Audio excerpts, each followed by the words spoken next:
벙커원 라디오. 정윤수 사부의 스포츠와 예술로 떠나는 유럽 도시 여행. 그 네 번째 도시. 뒤틀리는 파리의 리듬.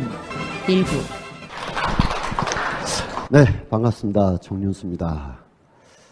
반가운 얼굴도 몇 분 보이고, 또 제가 성함은 잘 모르지만 1월 달에 4번 하면서 여기 있으면 올라오면 다 보이거든요.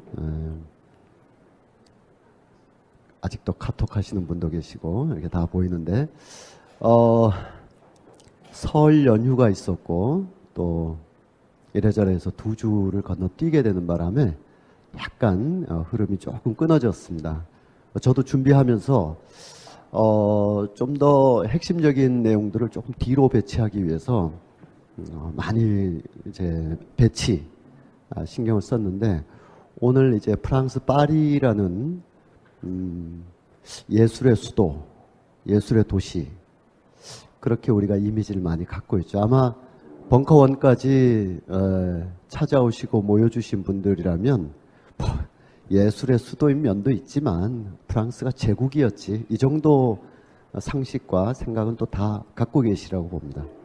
저는 그동안 우리나라에서 파리에 대한 동경과 흠모는 불문과 나오신 분들뿐만 아니라 일제시대 때부터 굉장한 역사성을 가지고 있습니다. 일종의 그 옥시덴탈리즘, 서양에 대한 동양의 의식들, 또 오리엔탈리즘, 동양에 대한 서양의 인식들 막 뒤엉키고 착종되면서 실제의 파리, 실제의 비엔나와는 좀 다른 우리가 상상의 파리, 상상의 비엔나를 많이 가지고 있죠. 옛날에는 그런 논의를 처음 이렇게 한 20여 년 전에 하게 될 때는 실제의 파리가 있다, 우리가 상상하는 파리랑은 다르다, 이 격차를 굉장히 문제시 삼으면서 상상하는 파리, 상상했던 파리와 다른 어떤 역사적인 파리라든지 유럽의 주요 도시들의 실제적인 모습과 우리가 상상했던, 동경했던 파리와의 간극을 굉장히 중요시 여기면서 그동안에 상상하고 동경했던 것에 대한 일종의 폄훼랄까? 이런 그 의견들이 많이 있었습니다. 근데 최근에는 저도 생각이 많이 달라지고 했는데, 실제의 파리는 파리 사람들의 파리일 수 있죠. 실제의 비엔나는 비엔나 사람들의 비엔나인 것이고, 비록 구체적인 사실의 여부나 실질적인 기념물이나 상징물이나 광장들의 역사성에 대한 우리의 인식의 결여에도 불구하고 일제시대 때부터 오늘에 이르기까지 유럽을 동경해온 그 자체의 역사를 완전히 깡그리 무시해서는 또 곤란하다, 이런 생각이 듭니다. 다음 주에 그런 얘기를 많이 하게 될 텐데, 그렇다면 파리 사람들은 자기들을 제대로 실제의 파리를 상상하고 있는 것인가? 파리에서 태어나서 파리에 산다는 파리지앵이나 파리지엔느들이 실제의 파리를 제대로 알고 있는 것인가? 라고 할 때 우리보다는 많이 알고 있겠지만 그 모든 생각들은 다 그 당대 사람들의 시공간적인 조건 속에서 재구성되거나 구성된 것이다, 이런 생각을 한다면, 이를테면 굉장히 야박하게 1950년대 말 60년대 초에 독일 민헨으로 유학을 가서 거기서 슈바뱅이라는 장소에 대해서 굉장한 애착과 연민, 그리고 자기 연민까지 포함한 그런 글을 남겼던 전혜린에 대해서 어떻게 평가할 거냐, 이런 생각이 있을 수 있죠. 아까 얘기로 다시 돌아가면 한 20여 년 전에는 하찮은 글이었죠. 한 40여 년 전에는 굉장한 글이었어요. 전혜린의 에세이를 읽는다는 것은 교양 있는 사람들의 어떤 마치 액세서리, 지적 액세서리의 하나일 정도로 짙은 허무감, 그리고 한국 사회에 대한 일종의 환멸과 경멸, 이런 것에 의해서 유럽에 대한 막연한 동경, 유럽 사회에 대한, 또 유럽의 고독하고 음습한 지역에서 홀로 몸부림치는 어떤 이 감수성에 대한 연민, 이런 것들이 70년대 전후로 많이 있었죠. 그러니까 90년대 전후에 그런 전혜린류를 포함한 유럽 도시에 대한 막연한 동경들이 사실 얼마나 일그러지고 삐뚤어진 오리엔탈리즘, 옥시덴탈리즘의 찌그러진 거울인가 이런 생각들을 많이 했었죠. 아까 제가 말씀드린 것처럼. 그러나 최근의 생각들은 그럼 슈바빙에 살고 있는 슈바빙 사람들은 슈바빙을 제대로 알고 있는 것인가? 그들도 그들의 역사 속에서 구성된 슈바빙을 상상하는 것인데 그만큼의 팩트의 부족이나 공기의 밀착도의 부족은 있을 수 있겠지만 사람들은 다 자신들의 공간, 자신들의 시공간이 주어진 역사적인 감수성과 상상력의 범위 안에서 그 도시를 상상하거나 낯선 이국 풍물을 존중하거나 기억하기 때문에 왜 그렇게 기억하고 왜 그렇게 상상했는가를 살펴보는 것이 중요하지. 아, 이거 다 틀렸어. 파리 제대로 모르고 다 쓴 거야. 미넨에 가서 괜히 겉멋든 거야. 이렇게 쉽게 얘기할 수 있는 부분은 아니다라는 생각이 최근에는 많이 들고 있습니다.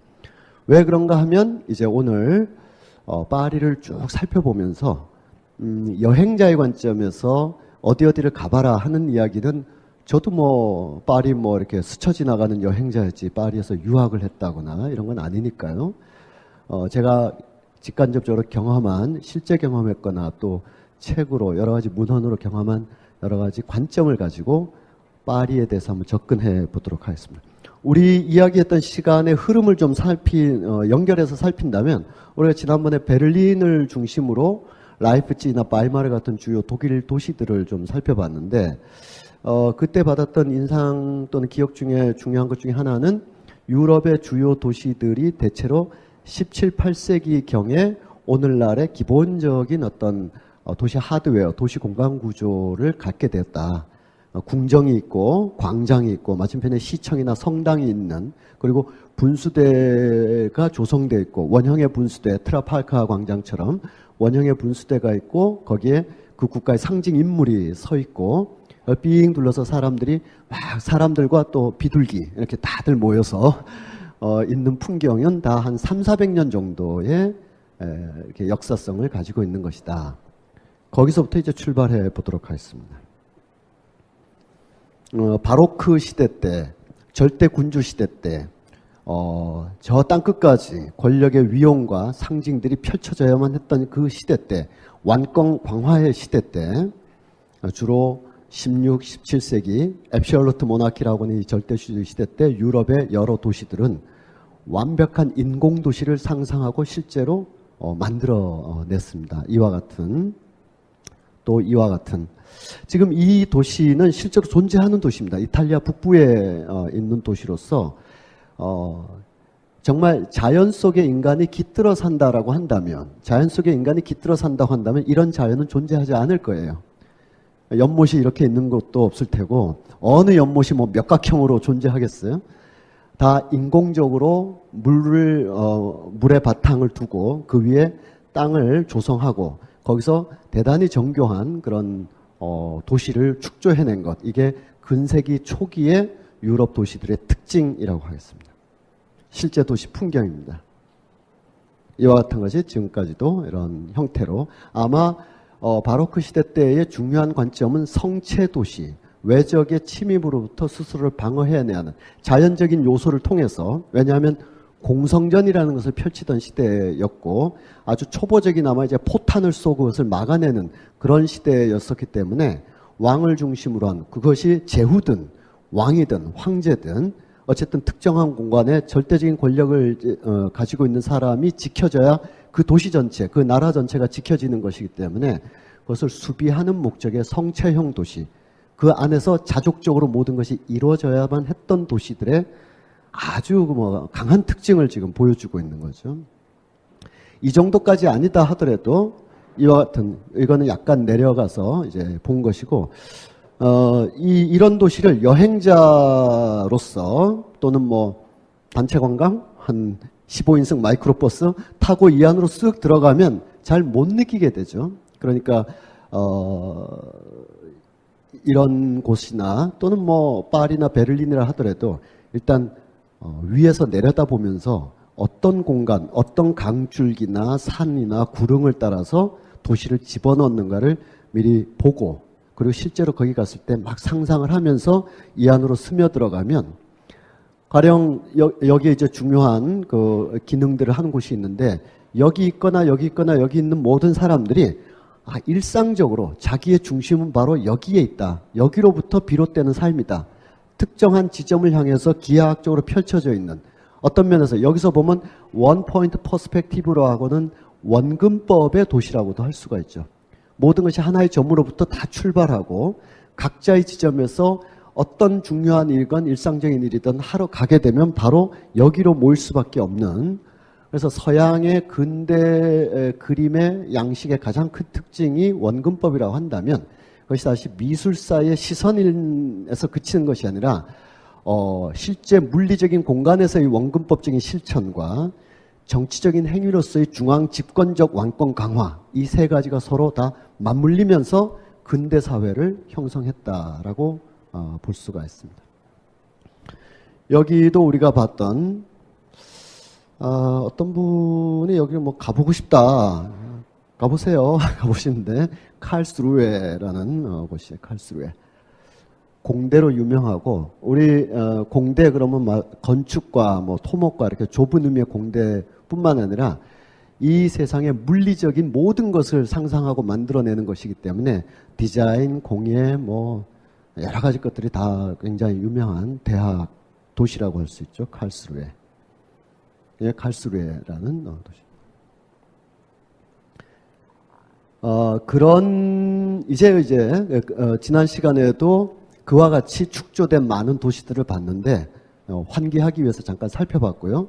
이제 오늘의 우리 관심으로 보면 프랑스 파리가 있고 파리 옆에 바로 이 베르사유라는 곳이 이렇게 있습니다. 저 너머로 아스라이 펼쳐져 있는 끝도 없는 길들, 양쪽에 있는 약간의 구릉들, 이것을 제외한 여기 전체는 완전히 인공적으로 만들어낸 그런 도시라는 것을 한눈에 알 수가 있습니다. 이 베르사유는 뭐 축조 과정이라든지 여러 가지 복잡한 일이 있는데 이 루이 14세를 전후로 해서 이제 도시 천도에 대한 생각을 했고 여러 가지가 있었겠죠. 낙후된 파리 대신 그 당시는 왕권을 강화한다는 것이 누구랑 싸워서 강화하는 거냐 하면 크게 두 가지 세력과 싸우는 건데, 하나는 교황 세력과 싸워서 도시 공간에 왕 중심의 시설들을 배치하는 것. 즉 지난번에 베를린 때도 이렇게 말씀드렸다시피 언덕이 있으면 거기 수도원이나 뭐 이런 공간들이 들어섰는데, 왕권 강화 이후에는 영웅이나 전쟁이나 죽어간 왕의 기념비가 그 언덕 위로 올라가는 것, 이런 것이 이제 변화된 것이라면, 또 하나가 뭐냐 하면 귀족 검문 세가들과 왕과의 싸움이 또 있습니다. 귀족 검문 세가들. 프랑스로 보면 이제 부르고뉴 지방에 이제 상당한 권력과 검문 세가들이 있고, 그 세가 중에 하나이겠습니다만 파리에 있는 왕이 그런 사람들로부터 영향력을 제대로 확보하기 위해서 수도 천도라는 그런 생각까지 할 수밖에 없었고, 베르사유에 대한 상상을 했던 거죠. 루이 14세 때 1670년 80년경에 이제 형성이 됐는데, 실제로 왕이 여기서 오랫동안 진물을 본다든지 그러진 않았다고 합니다. 왜냐하면 이 건물의 위용이나 시설 뭐에 비하여 실제로 오랫동안 사람들이 살면서 자연스럽게 형성됐던 물리적인 이동거리, 진물을 하기 위한 편리한 어떤 합리적인 시설들, 이런 것 대신에 왕의 어떤 권위를 보여주는 공간으로서 이것을 컨셉을 잡아서 짓다 보니까 업무를 보기에는 굉장히 불편하고, 이 관저와 이 집무실 사이를 뭐 자전거 같은 걸로 굉장히 많이 달려야 되고, 이 보안이나 경비 같은 것도 굉장히 어려워가지고, 뭐 밤손님, 낮손님들이 드나들기도 너무 편하고, 막 그런, 실제로 왕이 행차를 하는 거 말고는 이 본관에서 업무를 봐야 되는데 업무 보기엔 매우 불편한 공간이었다고 합니다. 그럼 파리에 뭐가 있었을까요? 지금은 미술관으로 쓰이는 루브르가 왕궁으로 있었고, 루브르와 이때여서 툴르리 궁전이 있었죠. 지금은 다 이제 시민들에게 개방된 다른 목적으로 활용되는 공간들인데, 자주 그곳에 왔다 갔다 하면서 봤습니다만, 어쨌든 절대 왕정 시대의 도시 공간이 갖고 있는 의미를 보는 데는 베르사유가 굉장히 의미가 있는 곳이다. 베를린의 쌍수시, 상트페테르부르크에 지금의 에르미타스 미술관으로 쓰이고 있는 겨울궁전, 여름궁전 이렇게 불리는 공간들. 다시 베르사유로 와서 거울의 방. 여기서 역사적인 일들이 굉장히 많이 일어났죠. 대표적인 것으로는 프랑스의 치욕적인 사건이었죠. 1918년인가요? 그때 이제 1차 세계대전이 끝나고 나서 베르사유 강화조약 같은 거 맺어지는 거, 또는 그 이전에 독일 제국 시절에 독일 제국 비레르 밀세와 비스마르크가 독일 제국을 선포한 장소, 프랑스에 여기 와서 선포하고 막 그랬거든요. 역사의 영역이 많이 거쳐갔습니다. 여기는 왕의 침전이고 또 왕비의 침전도 있고 이렇게 여기서 자야 되는데 잠자기는 편하지 않은 것 같아요. 잠자기는 궁전 모텔도 이렇게 안 해놨을 것 같아요. 지나치게 외관만 궁전이지 이렇게까지는 안 해놨을 것 같은데 궁전 모텔이 아니고 저 베르사유 왕이 자는 곳이에요. 왕비의 침전, 왕의 침전 가보신 분들 다 있을 거예요. 왜 이렇게 해놨느냐? 표면적인 이유로는 왕은 뭐 금을 사랑해 뭐 이런 것도 있겠지만 미셸 페로라는 프랑스의 미시사를 연구하는 학자의 방의 역사라는 책이 있어요. 굉장히 재밌는 책인데 이를테면 개인의 사전은 언제 생겼는가 여기서부터 출발하기도 하고 프라고나르라는 저 로코코 시대의 화가가 있는데 그 화가가 그린 굉장히 대별되는 두 개의 그림이 있어요. 하나는 독서하는 여인이라는 그림이 있어요. 옆모습으로 항상 저 10월달 독서의 주간이 되면 곳곳에서 뿌려진 독서하는 여인. 하나는 이제 애인을 급히 불러들인 어느 여인이 남자 애인은 막 문을 잠그려고 막 악착같이 노력을 하고 여자 애인은 그 품에 침대에서 그대로 문까지 막 속도가 느껴질 정도로 그러니까 그런 그림들에 대해서 하나 앞에 그림을 보고는 야 이거 굉장히 이 시대에 참 다 옛날 표현이지만 요조숙녀의 참 정숙한 그 책 읽는 풍경이구나. 또 하나는 이중적인 뭐 이렇게 보기 쉽지만 그렇게 보기보다는 그 수면 아래에 흐르는 감정들을 분석하고 이해하면 미셸 페로의 주장은 이런 것이죠. 개인의 방이 존재하지 않았던 시절에 나오지 않는 그림들이다. 즉 중세 이전까지는 뭐 남녀의 방이라든지 또 서민주택 같은 경우, 서민 같은 경우는 뭐 19세기의 도스토옙스키 소설들 보면은 가난한 사람들 집에 방문하면 거실 겸 침대가 놓여 있죠.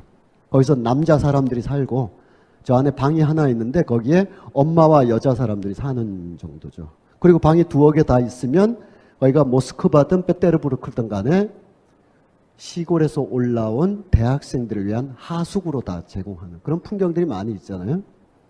뭐 이렇게 옛날에 그렇게 참 없이 살았지 참 18세기에 뭐 16세기 이러긴 하지만 이 중에도 이렇게 표정을 보아하시니까 한 30년 전에도 그랬어. 한국에서 뭐 답심리에서 월교동에서 응암동에서 방 두 개 가지고 남자 사람 여자 사람이 나눠서 살았죠. 개인의 방이란 게 존재하지 않을 수도 있었던 거죠. 어쨌든 그러나 일반적인 형태로 적절히 살고 있는 사람들의 입장에서 볼 때 유럽에서 특히 프랑스에서 애 하나하나마다 방 하나하나를 줘야 된다라는 인식 자체가 이제 계몽주의 시대 때 나오게 됐다. 그러면 개인의 방에 이렇게 가 있으면 아마 자녀분들 길러보신 분들은 다 아시겠지만 초등학교 1, 2학년만 해도 야 이게 너 방이다 이렇게 해가지고 주면 바로 앞에 출입금지부터 갖다 붙이잖아요. 출입금지 다음 출입하지 마시오 뭐 이거 특별히 허가 준 사람 그래서 아빠 엄마 뽀삐 뭐 허가 다 해놓고 하여간 들어오지 말라고 해놓죠. 그러니까 이 개인의 감수성 그 안에선 책을 읽기도 하고 성적인 판타지를 하기도 하는 거죠.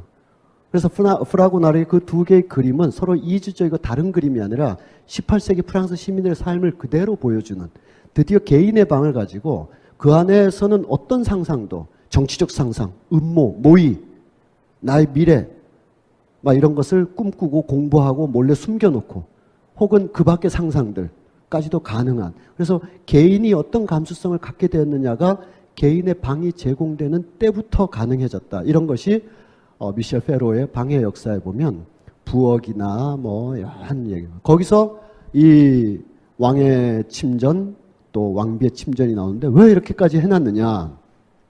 궁전 모텔도 저렇지 않은데 왜 해놨느냐? 왕이 개인적인 삶을 사는 게 아니라는 것을 잘 때나 깰 때나 한순간에 느끼도록 하기 위해서랍니다.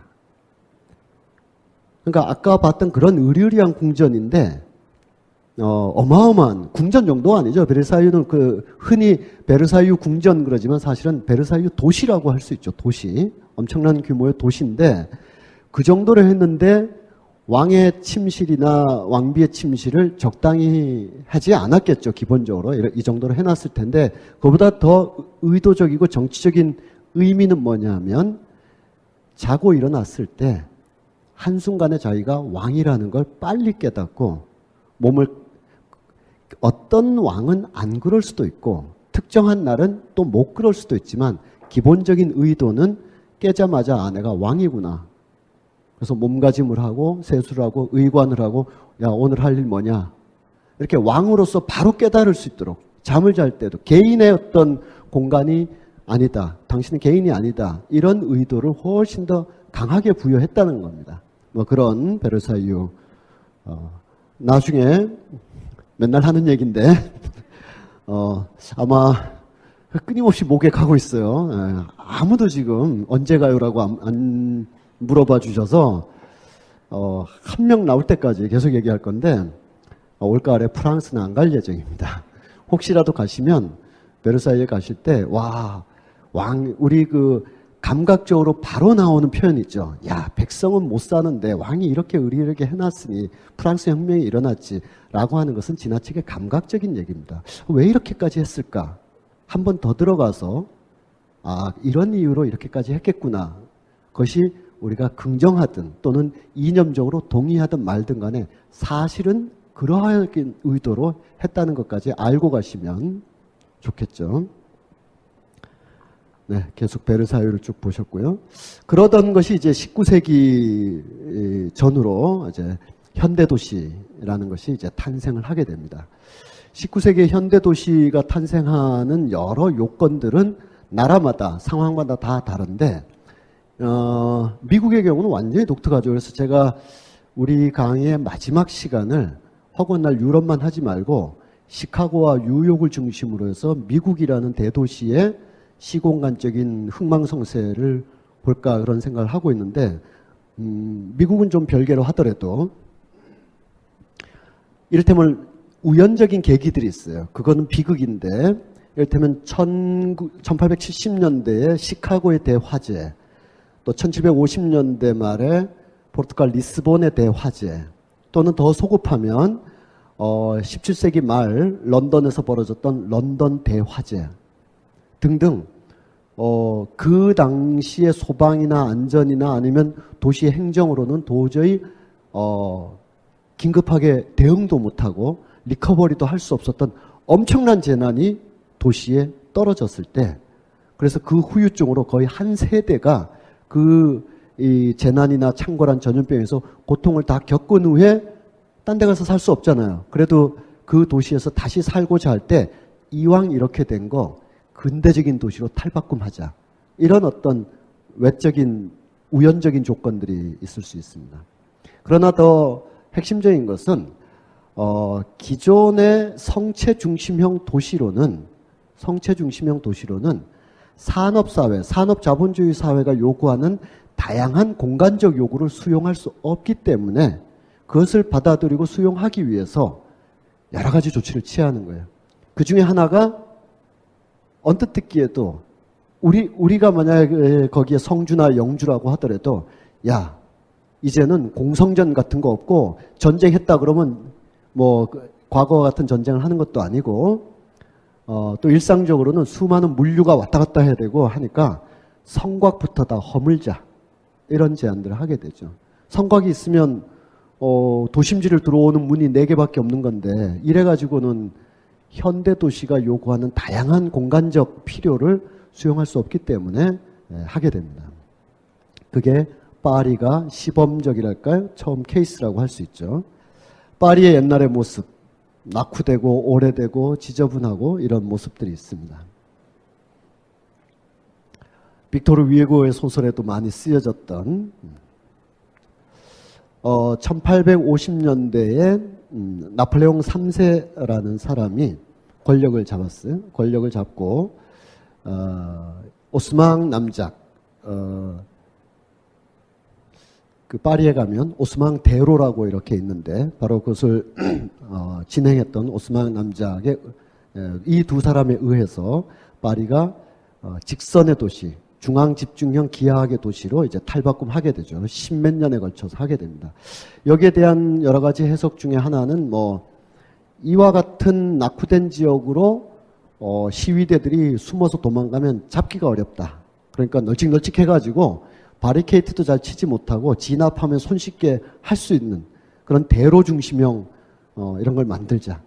이랬다고도 하는데 아마 부수적으로 그런 효과가 났을지는 몰라도 시위 진압을 위해서 도시 전체를 탈바꿈시킨다는 건 조금 앞뒤가 좀 틀린 얘기고 기본적으로는 중상주의적인 것에서 한 걸음 더 나가서 아주 생산과 소비와 유통이 보이지 않는 막 움직여가는 그런 현대적 자본주의의 도시를 위해서는 기존의 이와 같은 도시보다는 이러한 도시로 위가 아래로 변하는 도시로 변해야 되는 거죠. 그것을 하나 보면 여기 모파상의 소설 피크닉이라는 작품에 보면 어느 가족이 있는데 그러니까 모파상이 이 소설을 쓸 때만 해도 피크닉이라는 약간 중산층의 일종의 요즘 우리식으로 얘기하면 박민규 씨나 이런 소설들에 가까운 건데 파리 근교로 나가서 점심을 먹기로 하고 이륜 집마차를 몰고 쌍젤리제를 지나서 엘리제에 지나서 성문을 통해서 성벽을 통과했다라는 묘사가 1860년대 전까지만 해도 나오는 거였어요. 그렇지만 이게 다 없어지는 거죠. 1870년대, 80년대 그러면 다 없어지고 주요한 흔적들, 모뉴먼트들은 남게 되는데 어디로 가냐 하면 아르장테유라는 곳으로 가보신 분 있으실 거예요.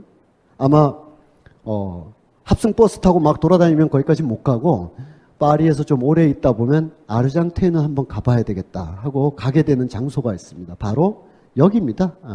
이 주변들이죠.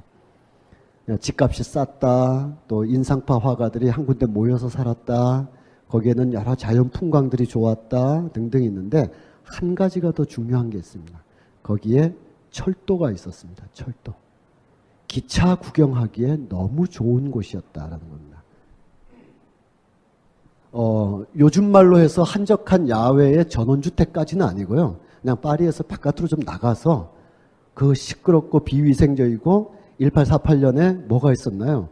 콜레라가 한번 크게 거의 1년여에 걸쳐서 제대로 잡지도 못한 쇼팽도 그것 때문에 죽어가고 했던 콜레라가 크게 창궐했었기 때문에 그 당시에 약간 외곽으로 빠지는 거 심지어는 단순히 콜레라를 피해서 외곽으로 빠지는 정도가 아니라 이 도시 문명 끝장났다 이거 이래가지고는 이건 인간적 삶, 지복의 삶을 할 수 없다. 도시를 벗어나자 해서 밀레 같은 사람은 아예 바르비종 파라고 해서 유파를 만들게 되는 전원으로 진짜로 간 거죠. 그것이 여유 있는 은퇴자의 전원 생활 이런 게 아니라 도시에 대한 환멸 그리고 자연과의 직접적인 교신을 통한 신생의 새로운 삶 막 이런 것을 막 찾아내려고 하는 나름대로의 그 당시에 문명적인 돌파구에 의하여 파리를 좀 벗어나 보자. 파리가 너무 낙후했기 때문에 그러니까 두 가지 그런 조건에서 두 가지 작업을 하게 된 거죠. 하나는 파리를 리뉴얼을 대대적인 리뉴얼을 하는 것과 하나는 그건 이제 권력이 하는 거고 권력을 아직 갖지 못했지만 뜻은 비슷한 사람들 우리 나가서 살자. 우리가 뭐 출퇴근하는 사람들도 아니고 하니까 아르장테유 쪽에 모여서 살거나 그렇게 모여서 사는 사람들 중에 뭐 예술가들, 미술가들 혹은 예술이나 미술을 하고 싶은데 그냥 백수인 사람들, 이런 사람들이 출퇴근할 필요가 없으니까 아르장테유에 많이 모였죠. 모여서 그 구름들, 햇살들 이렇게 많이 그렸다고 알려지지만 그 사람들이 바보가 아니기 때문에 그들이 본 거는 단지 어두침침한 스튜디오 또는 파리의 낙후한 뒷골목의 월세 비싼 곳에서 벗어나서 와, 여기 공기도 좋고 풍경도 좋다. 이게 아니라 여기에 기차가 다니거든요. 기차. 다른 곳도 있는데 특히 기차 밀집지대, 기차 있는 지역에서 밀집해서 모여 있는 거예요. 그래서 이 그림에 드러나는 외경파, 스튜디오 바깥으로 그림을 그린 나중에 인상파라 불리게 된 이 사람들의 오브제는 기차였어요. 기차. 기차가 쫙 보이고 있죠. 여기가 아르장테인데 아예 기차 구경을 하러 나와 있는 사람들도 있어요. 그러니까 이제 점점 100여 년 전에 파리를 중심으로 한 근대 도시가 어떤 시공간적인 대대적인 변화를 겪고 있는가. 가령 1860년에 샌프란시스코와 뉴욕을 잇는 시카고를 정점으로 해서 대륙 횡단철도의 탄생 전과 후에 미국 삶이 완전히 달라진다든지 이런 것이 있는 거죠.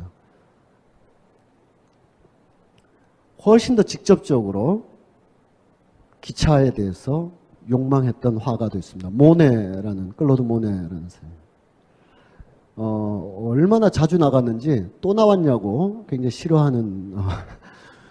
그런데 우리 애들은 사춘기가 되기 전까지는 엄마 아빠가 좋아하는 걸 또 따라서 좋아하죠. 그리고 엄마 아빠가 좋아하리라고 여겨져서 엄마 아빠가 좋아할 만한 것에 대해서 미리 감탄해주는 아주 참 어떻게 보면 착하고 좋지만 어떻게 보면 참 아주 영악스러워서 이렇게 그런 친구들도 있는데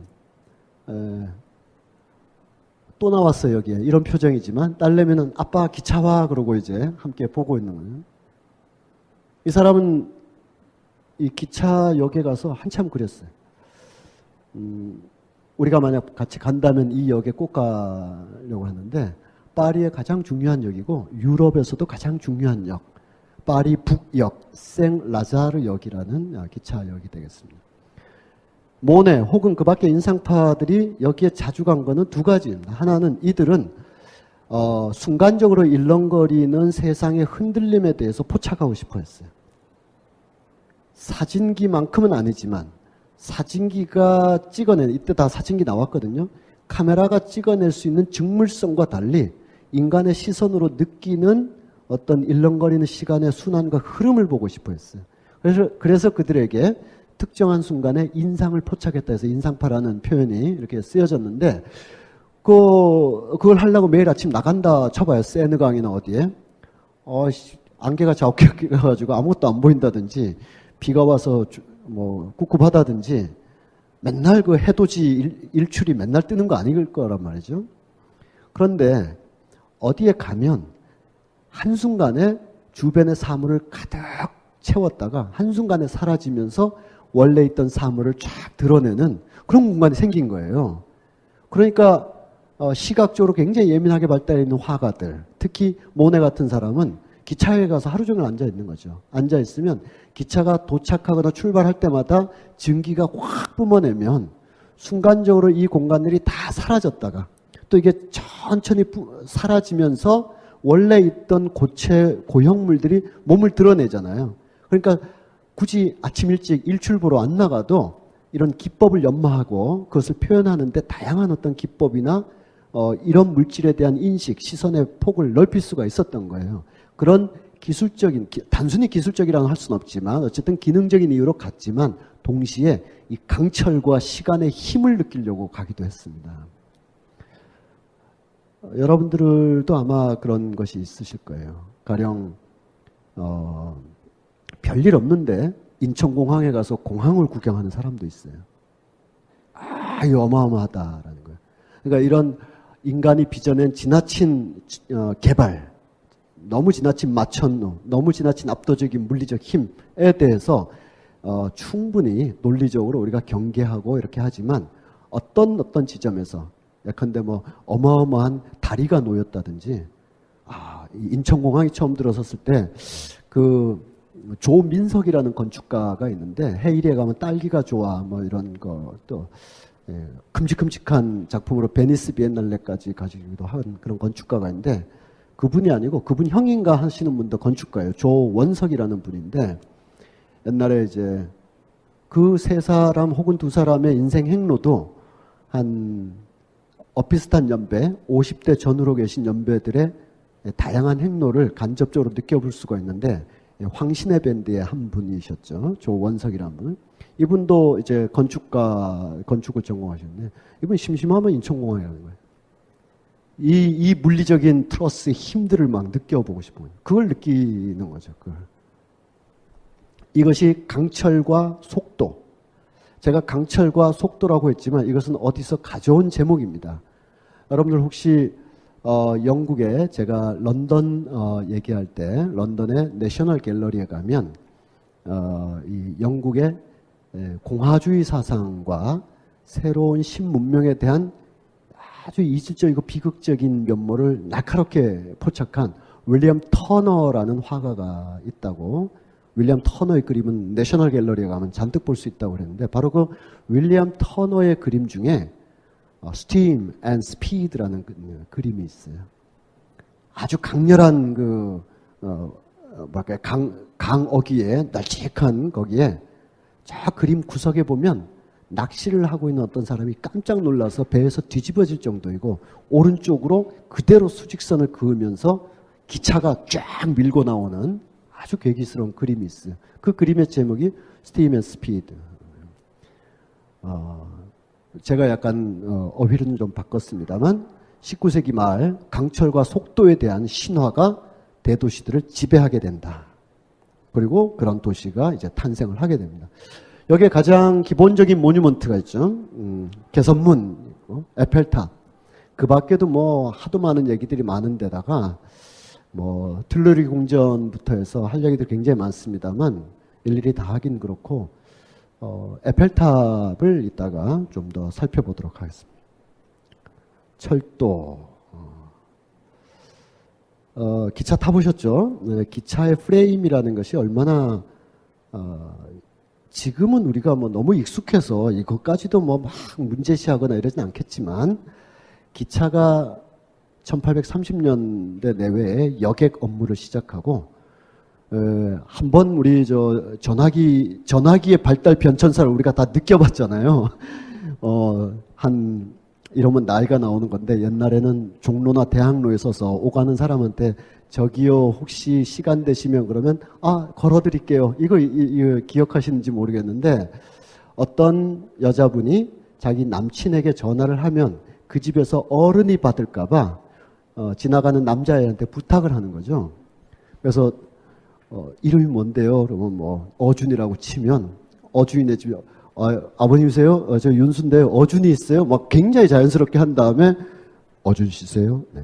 잠시만요. 하고 부탁한 여성에게 전화기 들고 굿복하고 이제 가는 거죠. 그 거꾸로도 많았고 그렇게 다 시작했죠. 그래서 오늘날 이제 이 핸드폰까지 갖고 있는 건데 어마어마한 컴퓨터를 갖고 있는 거죠. 컴퓨터를 핸드폰이라기보다는 컴퓨터를 들고 다니고 있는 건데 기차도 순식간에 출력이 강해진다든지 기능이 다양해진다는 데서 처음에 화물로 시작했다가 생테티엔에서 리옹, 맨체스터에서 리버풀, 또 특히 노르웨이 같은데 제가 며칠 전에 한참이나 봤는데 오슬로에서 그 산악을 넘어가서 저 반대편의 피오르드 지역에 베르겐스까지 막 있는 게 그게 아주 19세기 중엽에 국가적 사활이 걸렸죠. 그런데 어떤 사람은 조금 후대의 사람이지만 1920년대 때에 기차 타고 가다가 놀라운 착상을 하게 됩니다. 이 사람 기차를 타고 가는데 이렇게 탔다고 치고 이렇게 탔다고 치고요. 이게 약간 관광열차처럼 돼 있는데 마차를 타고 슈베르트식의 겨울 나그네가 뭐 시냇물이 안녕, 보리수의 안녕, 그리고 마차 타고 어디를 간다. 그게 이제 1820년대, 30년대란 말이죠.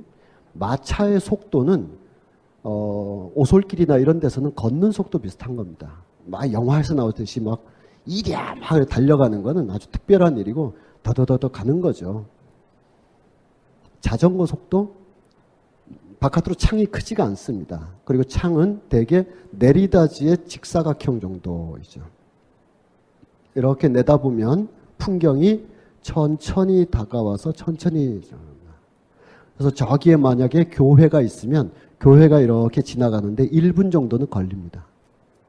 예를 들어서 이렇게 구릉지대를 지나간다 치면, 마찻길은 사람들이 다니던 길이 넓어진 것입니다. 길 사이로, 길 옆으로 사람들의 익숙한 일상 공간들이 편제되어 있습니다. 우리 시골이 다 그렇죠. 만약에 산에서 집에서 어느 읍내까지 간다 그러면 집을 서서히 벗어나면 밭이 있고, 밭에서 조금 벗어나면 논이 있고, 산모롱이를 돌아서 신장로 따라서 초등학교까지 가고 할 때 그 길들이 사실 걷던 길이 확장된 거죠. 그래서 마차에서 작은 창으로 바깥을 보면 풍경이 완연하게 다가와서 서서히 사라지는데, 그 다음 풍경도 충분히 예측되기 때문에 그 시절의 풍경화들은 익숙한 풍경에서 알레고리를 발견하는 방식으로 그림이 그려지게 됩니다. 자연 그 자체가 존중된다기보다는 자연 속에서 어떤 다른 이야기들을 만들어내려고 하는. 근데 기차를 마차길처럼 기찻길을 닦을 수가 없습니다. 기차가 회전도 못해요. 기차는 직선으로 막 관통해서 가야 되는 거예요. 앞에 약간 산이 있으면, 지나치게 높은 산이면 끌고 올라가야 되지만 적당하면 그냥 관통해가지고 터널을 짧게 해서 막 지나가야 됩니다. 사람은 이를테면 한 4천만 년 이상 그 산을 관통해서 다녀본 적이 없어요.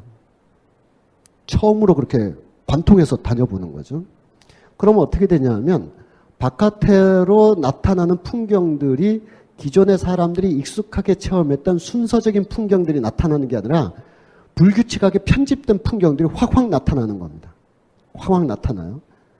지금 100여 년 후에 시속 300km짜리 타고 다니는 지금 우리가 그런 얘기 할 정도는 아니지만, 100여 년 전에 기차에 흥분했던 시절로 돌아가면 풍경들이 너무 낯선 거죠. 관통하고 나타나고 관통하고. 우리 중앙선 같은 걸 타고 원주에서 제천까지 가다 보면 막 터널 다리 막 사람이 그렇게 다녀본 적이 없거든요. 게다가 기차의 물리적 특성상 차창을 옆으로 길게 눕힌 이러한 직사각형을 만들게 됩니다. 그래서 빠른 속도로 달려오는데, 만약에 바깥의 풍경이 나무나 교회나 민가나 이런 풍경들을 그냥 A, B, C라고 해본다면, A 다음엔 B가 나오겠지, B 다음엔 C가 나오겠지 하고 우리가 바깥 풍경을 쪽창으로 이렇게 내려다본 시대에서 철도로 변하니까 A 다음에 P가 나오기도 하고 F가 나오기도 하고 B가 나오기도 하고 뭐가 나올지 모르는 거죠. 빠른 속도로. 그거를 이 학자가 물끄러미 보고 있다가, 게다가 직사각형, 요즘 말로 하면 16대 9의 비율로 되어 있는 이걸 보고 있다가, 이거 영화의 문법하고 너무나 똑같다. 영화가 보여주는 불규칙한 편집과 시퀀스들의 어떤 그 연출과 기차가 보여주는 이 감각은 사실 동일한 것이다. 20세기는 영화의 시대가 될 것이다. 이렇게 생각한 사람이 바로 발터 베냐민이라는 그런 학자입니다. 감각이 막 변하는 거예요. 불연속적인. 게다가 도시공간 안으로 들어와서도 모든 요소들이 서로가 서로를 비틀고 밀어내면서, 제가 농담으로 여러 번 그런 얘기를 했습니다만, 아파트의 상가 건물 이렇게 보면, 아파트 상가 건물에 지나치게 그럴 수는 없는데, 하여튼 지하에는 술집이 있으면, 1층에는 편의점, 2층에는 사무실, 3층에는 독서실, 4층에 교회 해가지고 천당과 지옥이 다 한 군데 있잖아요. 과거의 도시공간은 그렇게 편제 못 해놓죠. 그래서 영화의 시대가 오는 것.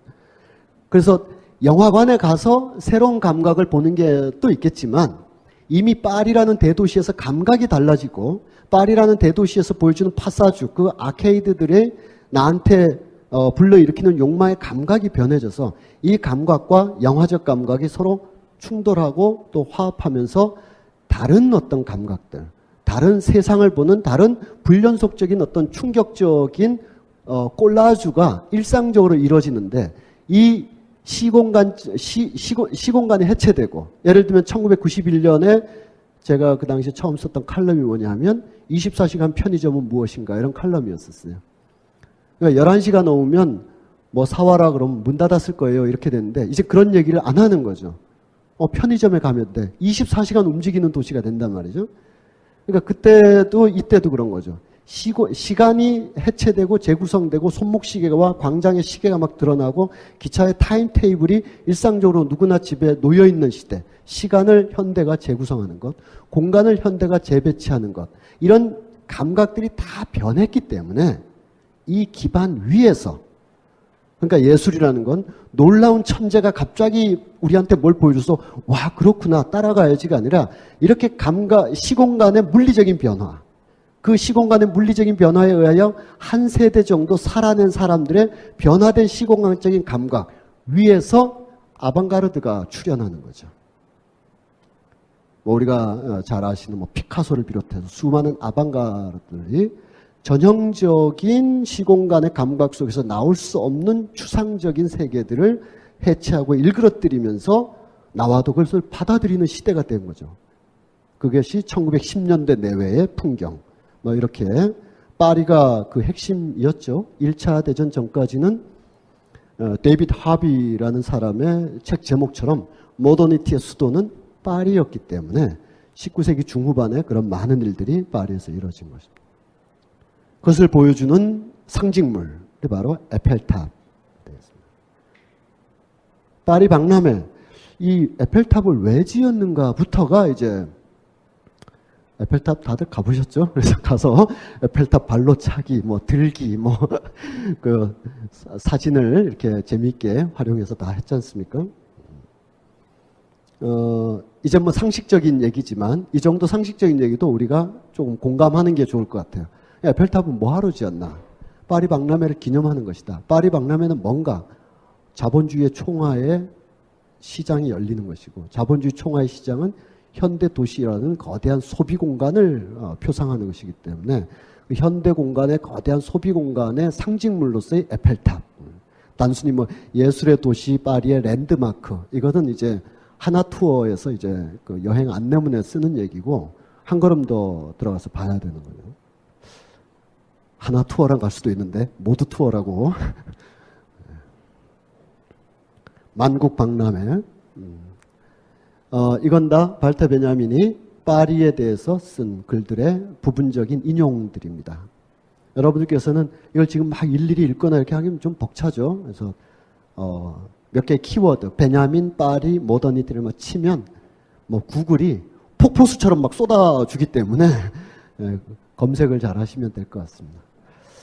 만국 박람회는 판타스마고리아, 끊임없이 회전하는 구경거리로서 판타스한 그러한 마고리아가 되어서 도시가 움직여간다. 그래서 사람들의 정신은 막 분산시킬 정도다. 옛날에 중세시대 때 성당 다니고 광장에 모여서 얘기하다가 찬거리 사가지고 집에 가서 해먹고 이런 그 성체 도시가 아니라 정신을 완벽하게 분산시키는데 그 분산시킨 게 매우 즐거운, 더 분산됐으면 더 좋을 것 같은 이런 판타스마고리아로서의 파리, 만국박람회, 에펠탑 이렇게. 그 변화된 도시의 한 풍경이죠. 피사로라는 사람이 그린 이 아르놀트 하우저라는 사람의 뭐 고전적인 책 문학과 예술의 사회사의 인상주의 편을 보면 우리가 이따금 뭐 예술의 전당 한가람 미술관 같은 데서 원작이 왔어요 해가지고 이제 손 잡고 가게 되면 빛을 그린 화가들 뭐 이렇게 막연하게 표현되어 있는데 이건 뭐 아주 특별한 이론도 아니고 아무것도 아니고 이미 50여 년 전에 쓰여진 고전적인 저작들, 뭐 곰브리치의 서양미술사나 하우저의 문학과예술의 사회사, 인상파 편을 그냥 펴기만 해도 거기 이렇게 써 있습니다. 급변하는 현대 도시의 목격자들이다. 현대 도시가 어떻게 감각을 바꾸고 생활 리듬을 바꿨는가를 다큐멘터리식으로 접근해서 그 안에서 새롭게 출현된 모더니티의 삶을 증언하고 그려낸 사람들이 인상받아. 이렇게 그냥 뭐 새로운 이론도 아니고 고전적인 책에 다 쓰여 있는데 우리는 뭐 여전히 그냥 뭐 무슨 그림이 오면 빛을 사랑한 화가들, 이런 막연한, 빛은 어떤 면에서 카라바치오가 더 사랑했고요.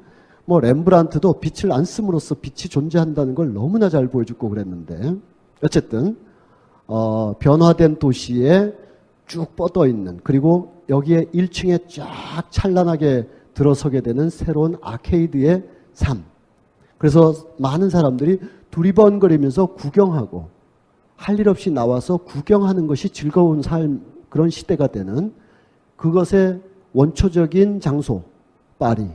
파리는 바로 이러한 장소로서의 의미가 있는 것이다. 이 기반 위에서 이러한 어떤 시공간의 격렬한 변화들을, 그것이 그러하지 않았던 시대, 신고전주의 시대, 다비드나 앵그르의 시대, 그리고 이렇게 급변한 어떤 19세기 말에 현대 도시의 어떤 그 흥성한 시대, 그리고 이것이 1차 대전으로 괴멸해가는 속에서의 아방가르드들의 출현, 이런 것이 다 파리를 중심으로 예술가들이 활동했기 때문에 그 세대별로 보면 그 미술가들, 예술가들의 작품을 통해서 굳이 파리만이 아니라 거기에 어떤 특수한 요소들을 좀 제거하고 공통적으로 나타나는 현상을 쭉 보면 서울일 수도 있고 부산일 수도 있는 그런 모티베이션 시티로서 파리를 우리가 생각할 수가 있습니다. 이런 거죠. 백화점의 등장. 사람들은 그래서 파리의 공간에 이제 많이 나오게 됩니다. 엄청 많이 나와 있죠. 너무 많이 나와 있어가지고 그림 그리는 기법이 뛰어난 거죠. 실제로 얼굴이 정확하게 드러난 사람은 열 몇 명인데 한 100몇 명씩 나와 있는 것 같은. 얼마 전에 우리 광화문광장 막 200만 명씩 모이고 그럴 때 박재동 화백께서 그림을 그렸잖아요. 아마 메신저로 많이들 보셨을 텐데, 박재동 화백께서 200만 명 다 못 그리죠. 앞에 뚜렷한 사람들 쭉 그린 다음에 뒤에는 넘실되게 이렇게 압축적인 압축 기법으로 이렇게 만화를 그려내 주셔서 200만 명이 모인 것 같은 느낌을 주셨는데, 지금도 그럽니다. 이 공간들은 갑자기 만들어진 공간이 아니라 왕의 공간, 왕비의 산책로라든지 왕가의 사냥터라든지 휴식처, 이런 것이 다 시민들의 공간으로 전유가 된 거죠. 공화국이 아니었으면 이렇게 못 됐었습니다. 그러니까 영국을 좀 예외로 한다면, 특히 대별되는 이 베를린과 파리의 19세기 말 도시 중앙공원의 기능과 변모에 대한 논문들을 살펴보면, 역시 베를린은 황제가 있고 비스마르크가 있었기 때문에 주요 공간들의 시민들이 접근하기도 어려웠었어요. 거대한 어떤 숲과 이런 것이 있음에도. 그러나 파리는 이미 왕정을 폐지했다, 뒤집었다 하는 게 1791, 1830, 1848, 그리고 파리 꼬민까지 쭉 이루어지는 공화주의 혁명의 흐름들이 있어서 이제 1880년, 90년 되면 왕가의 전유물이었던 도심지 공간들이 다 나와 있는 거죠. 이렇게 나왔습니다. 이거는 영국의 경우에는, 영국 런던에 가면 반드시 가보게 되는 버킹엄 궁전 있지 않습니까? 버킹엄 궁전을 뒤로 하고 오른쪽으로 쭉 펼쳐져 있는 공간이 하이드 파크인데, 이 하이드 파크도 역시 왕의 전유물이었죠. 그렇지만 1860년대 영국의 노동자들이 오큐파이, 며칠 동안 수만 명이 점거하고 시위를 하면서 그 뒤로부터 공간을 둘러싼 새로운 흐름들이 막 나오게 됩니다. 따라서 이 그림에서 언뜻 우리가 취할 수 있는 여러 요소들은 이런 거죠. 막연히 파리에 가면 파리지앵이나 파리지엔느들은 이렇게 즐겁게 산다, 이런 게 아니라 이 왕당파의 공간을 공화주의의 공간 또는 왕의, 귀족의 그런 공간을 시민들의 공간으로 바꾼 그 흔적으로서 이 그림. 그리고 자세히 보면 여기서 대부분의 여성들이 고개를 다 돌리고 있습니다. 뭐 처음부터 돌리고 있고. 왜 여기서 여성들은 고개를 이렇게 돌리고 있는가? 자기 파트너랄까요? 뭐 남편이랄까요? 애인이랄까요? 그 사람 얼굴을 마주 보지 않고 왜 다 고개를 돌리고 있는가? 이런 것이 있어요. 여러 가지 견해가 있는데, 지엽적이고 에피소드적이면서 중요하지만 꼭 그것 때문에 그런 것은 아닐 텐데, 중요하지만 그림을 그리는 데 있어서 혹은 예술가가 세계를 재현하는 데 있어서 절대적으로 중요한 것은 아닌 그런 첫 번째 이유는 뭐냐 하면 여기에 묘사된 여인들이 이제 어떤 표현이 있을까? 직업 여성 뭐 그런 걸 것이다. 그래서 두리번거린다. 이 사람 너무 시간 끈다. 뭐 이런 딴 사람도 없나? 뭐 이래서 두리번거린다라는 그런 것도 있어요. 뭐 두리번거리건 말건 특히 또 부부지간이건 애인지간이건 아니면 일시적으로 우리 사귈래요 해서 잠깐 만나든 간에 그런데 왜 한결같이 고개를 돌리도록 그려놨느냐는 또 다른 문제죠. 또 다른 문제인데 존 버거식으로 얘기하면 얼마 전에 세상을 타개한 존 버거식으로 얘기하면 화면 속의 여성은 화면 속의 남성이 아니라 화면 밖의 권력을 향해서 고개를 돌리는 식으로 수천 년 동안 그려져 왔다. 그것이 재현되고 있는 것이다. 이렇게 보는 의견도 있습니다. 존 버거가 이 그림을 그렇게 했다는 것이 아니라 존 버거의 기본적인 생각이 화면 안의 여성은 화면 밖의 권력을 향해서 시선을 일치시켜야 된다라는 오랜 패턴이 여기서도 이제 굳이 추론하자면 연결될 수 있다. 데이비 컨 같은 사람은 좀 다르게 봅니다. 여성이 굳이 남성에게 종속된 시선을 할 필요가 없는 것을 보여주고 있다. 내가 구태여 얘를 쳐다볼 필요가 있나? 딴 데도 보고 다른 사람 있나? 뭐 다른 공허하게 보기도 하고 저속하고 천박한 스노비즘이 그 당시에 유행했었는데 이 스노비즘에 포함되어 있으면서도 스노비즘을 벗어나려는 그런 의식들이 있죠. 우리한테는 없겠습니까? 다들 있죠. 문화적 스노비즘이 마치 초미세먼지처럼 쫙 깔려있는 시대에 우리가 살고 있는데 그래서 그 시대를 살고 있으면서도 그리고 그러한 취향의 유행의 취향에 섞여 있으면서도 난 안 그러고 싶어 하는 마음도 다들 있는 것이고 그런 것이 이렇게 자연스럽게 표현된 것이다. 뭐 등등의 여러 가지 생각할 수가 있습니다. 어떻게 하다 보니까 미술 이야기를 많이 하게 된데, 그러니까 미술사를 훑어본다 이게 아니라 19세기까지의 파리의 풍경이 무엇이었나, 그리고 이것이 뉴욕이나 서울에도 부분적으로 다 통하는 얘기라 도시 이야기, 유럽 도시 이야기에서 제가 뭐 직업 가이드도 아니고 이 집 가면 싸고요, 저 집 가면 요리사 바뀌었어요, 이런 거는 어쩌면 그때 가서 또 바뀔 수도 있으니까 그때 가서 할 얘기고, 변하지 않는 이야기들을 이제 함께 해보는 거죠. 이 그림도 19세기 말 파리의 풍경이자 현대 도시의 풍경을 보여주는 대표적인 걸작입니다. 카유버트라는 사람이 그린 건데, 우리가 잘 알고 있는 초기의 세잔느나 또 후기로 넘어가는 사람들, 기라성 같은 사람들에 비해서는 뭐 그렇게 이름이 널리 알려지지 않았지만, 또 다른 사람들은 비교적 가난하고 힘들게 살았지만 압생트라고 그거 한 잔만 하면 그냥 여러 잔 마시는 효과가 나. 그래서 압생트만 드립다 마시는 그런 친구들도 있었지만 비교적 여유 있게 성장하고 그랬던 카유보트라는 사람이었습니다. 이 사람의 이 그림은 예를 들면 극단적으로 묘사한다면 30여 년 전에는 보이지 않는 인류의 출현이라고 할 수 있죠. 중세형, 성체형 또는 한 마을 공동체 중심형 도시에서는 사람들이 이렇게 걸을 수가 없어요. 서로 다 아는 사람들이고 인사하고 모여있고, 그래서 이를테면 레오나르도 다빈치의 최후의 만찬에서 렘브란트의 야경에 이르기까지 다 한 동네 사람, 한 성격, 한 커뮤니티, 한 동네 또는 어떤 특정한 사실과 다 연관되어 있는 사람들이 막 모여지어서 그려졌죠. 그러나 19세기 말에는 그러지 않은 거예요. 등장인물은 서로 다 무관합니다.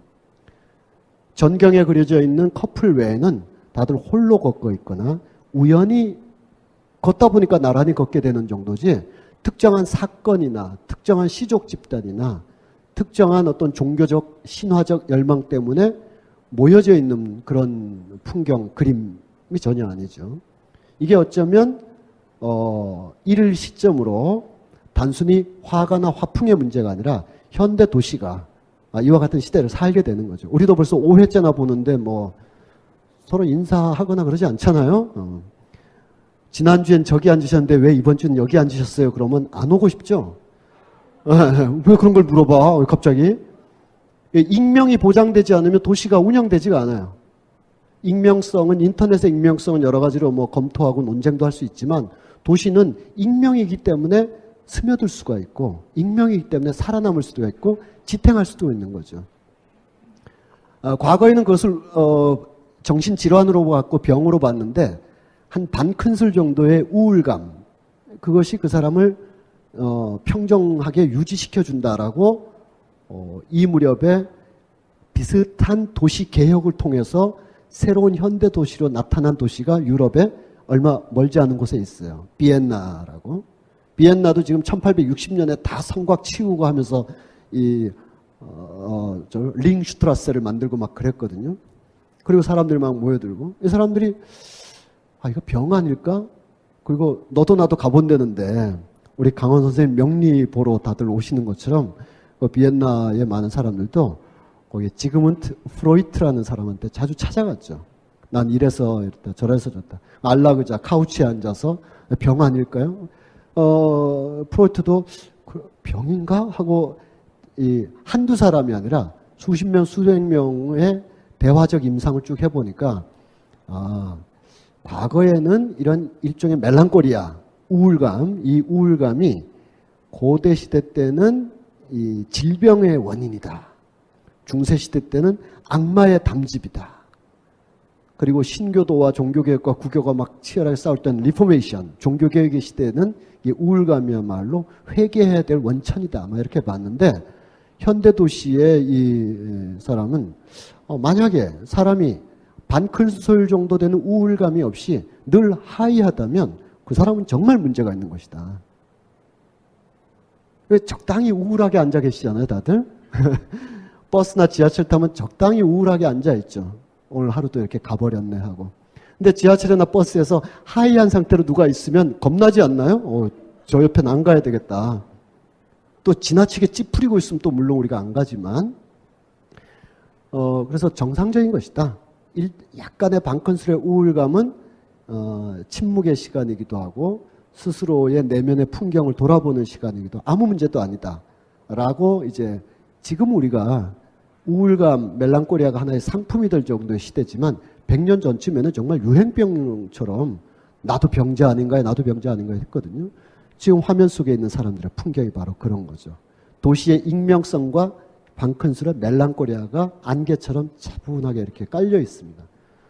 현대 도시에 처음 등장한 인류라고 할 수 있죠.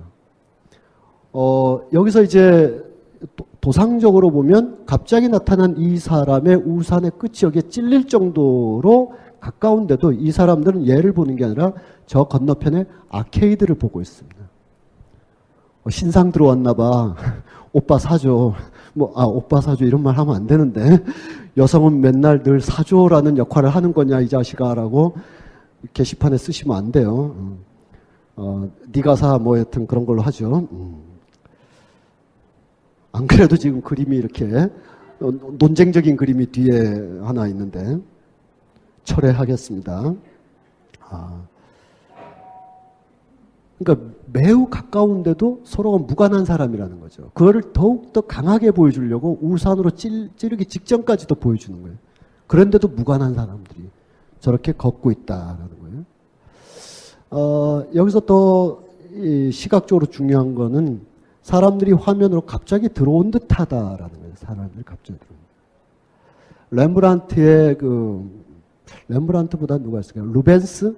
좀 앞선 시대 무슨 포세이돈의 납치, 제우스의 납치라든지 뭐 사자 사냥이라든지 막 이런 거 보면 또는 왕비가 프랑스에 딱 발을 내딛는 그 유명한 그림들 보면 아주 정교하게 구성이 막 되어 있습니다. 그 인물들이 그 위에 있을 만큼 기하학적인 그 최후의 만찬 잘 연상해 보세요. 예수가 있으면 예수 뒤로 창이 3개가 이렇게 나 있습니다. 그 창 사이에 앉아 있어요. 이거는 유리창 사이에 우연히 앉은 게 아니라 종교 재단화의 3단 재단화를 고안했다가 의도적으로 구현한 것이고 유다를 포함한 12명의 제자들은 3명씩 있는데 어떤 사람은 서로 얘기도 하고 있고 깜짝 놀래기도 하고 있는데 어떤 식으로든 예수를 가리켜요. 만약 예수님이 저기에 있으면 쳐다본다든지 아니면 얼굴은 여기를 향하고 있지만 이렇게 하고 있다든지 해서 무조건 모든 요소가 그리고 뒤에 쭉 펼쳐져 있는 기둥이나 천정이나 벽의 선들이 다 이어보면 예수의 이마로 다 가도록 되어 있어요. 그럴 정도로 정교하게 한 사람을 향해서 의도적으로 공간 배치를 하는데 이건 이건 어떻게 설명할 수 있냐면 의도적으로 그걸 회피했다라고 할 수가 있죠. 그렇게 정교하지 않다라는 뜻이 아니라 의도적이고 정교하게 막 그렸다라고 이제 말할 수 있습니다. 왜 이렇게 됐느냐? 사진기 때문입니다. 사진기. 기술적으로는 사진기 때문이에요. 화가들이 바깥에 나가서 사진기로 찍고 가져와서 이렇게 그리고 스케치도 하지만 사진가 편하니까 그렇게 하다가 우연히 어떤 천재들은 느끼는 거죠. 야, 만약에 이 일상화되고 또 그림 그리는데 효과적인 그 도구가 된다면은 느닷없이 우연히 찍혀서 화면에 갑자기 들어오거나 나가는 사람들을 버릴 수가 없구나. 그동안에 인간은 알타미라 동굴 벽화부터 앵그르, 꾸르베에 이르기까지, 들라크루아에 이르기까지 다 정교하게 그렸는데, 들라크루아의 그 민중을 이끄는 여신, 그러면 한 명 한 명이 있을 만한 위치에 다 있죠. 그런데 이제는 안 그렇겠구나. 대도시에서 사진기로 스냅을 하면 누가 찍힐지도 모르고 집에 와서 현상해 봐야 그 다음에 알게 되는구나. 그렇다면 이것이 새로운 시선, 아까 말했던 시공간이 일그러지고 재편집되는 그런 현대적인 어떤 시선의 증좌라고 한다면 그것을 화면으로 한번 해보자 라고 할 수가 있는 거죠. 그래서 우리가 잘 알고 있는 인상파 화가들의 거두들에 비하면 비교적 덜 유명한 화가지만 이 카유보트의 이 그림은 현대 도시와 파리의 100년 전에 의미를 본다는 점에서는 굉장히 중요한 사람들의 시공간의 변화와 시선의 변화, 그에 따른 감각의 변화와 예술 재현의 변화를 극명하게 보여주는 작품이라고 하겠습니다. 권태로움 이런 얘기는 다 했고요. 그렇게 되다 보니까 이제 파리를 중심으로 해서, 파리에서만 벌어진 일은 아닙니다만 파리를 중심으로 해서 새로운 시선의 또는 새로운 예술 작업의 변화들을 막 하게 되죠. 아예 서구 이 자체를 오늘의 관점에 또는 에드워드 사이드 이후의 관점에서 보면 이 그림도 문제라고 충분히 할 수 있는데 어쨌든 그 시절로 가게 되면 파리 또는 서구 문명 또는 전쟁 직전의 유럽의 물리적인 폭력적 힘에 대한 환멸로 낯설고 이런 섬으로 가버리는 폴 고갱 아니면 음악에서의 역시 파리를 중심으로 활동했던 사람이죠. 드뷔시라는 사람인데 이 사람이 인상파 그림의 음악의 대표작이라고 하는 바다를 잡고 있어요. 인상파 그리고 바다 이걸 그냥 표면적으로 연결하면 바다를 보고 거기서 느낀 인상 또는 순간적인 착상, 인상 음악화했다. 그래서 사람들이 이걸 들으면 파도를 떠올리고 일렁거리는 배멀미를 느낄 수가 있겠구나. 이런 그림하고는 전혀 상관없는 음악입니다.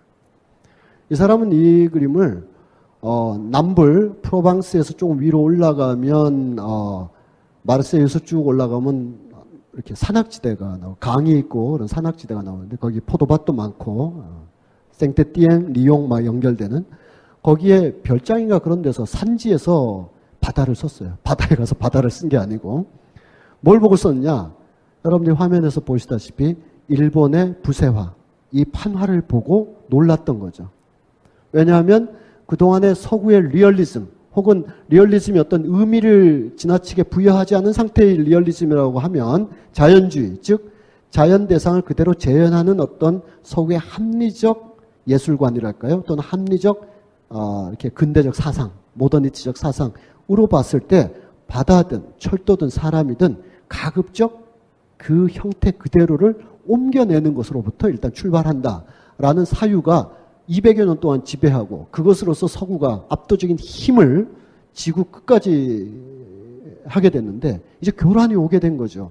제국 대 제국이 싸우고 식민지가 저항하고 한낱 개 돼지라고 어떤 관료들은 말하고 있었습니다만 그들이 노동운동과 민중운동으로만 일어설 뿐만 아니라 여성 참정권까지 막 나오게 되는, 그래서 제국의 힘이 막 흔들리는 이 시점에서 제국이 오도록 팽창적으로 작동했던 원근법적인 정치관, 세계관, 예술, 미학 이 등등이 다 흔들리고 있는 거죠. 그렇다면 다른 관점으로 세상을 또는 다른 관점으로 미학을 추구해야 될 텐데 그것이 과연 어디까지 가능할까 해서 이 시대의 몇몇 예술가들이 서구적이지 않은 피카소는 아프리카의 토산품에서, 그건 유명한 최인훈의 회색인에도 나오는 표현이죠. 피카소가 한 작품의 연원이 아프리카의 부족의 토산품에 근거한다는 것을 우리는 어떻게 이해해야 될 것인가라는.